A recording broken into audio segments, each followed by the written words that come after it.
जो ये समझते थे कि बल्ला छीनने के बाद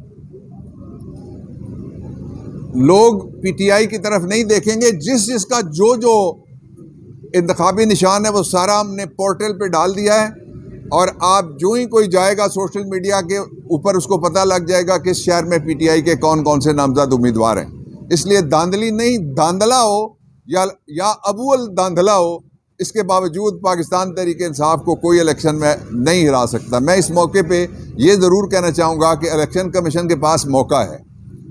इलेक्शन कमीशन में फॉर्मर ब्यूरोक्रेट्स भी बैठे हैं, फॉर्मर जजेस और वकील भी बैठे हैं। मैं उनको मुखातिब करता हूँ पर्सनल लेवल पे, उनको कहना चाहता हूँ कि आइन के आर्टिकल 218(3) के मुताबिक आप तारीख बनाएं, फेयर एंड फ्री इलेक्शन करा दें। आपने कौन सा सारी ज़िंदगी यहाँ बैठे रहना है? कोई बादशाह थोड़ी है या किसी और ने बैठे रहना है। सब ने अपना अपना अरसा पूरा करना है। जितने सरकारी मुलाजिम हैं आप समेत, उन्होंने चले जाना है। इसलिए आप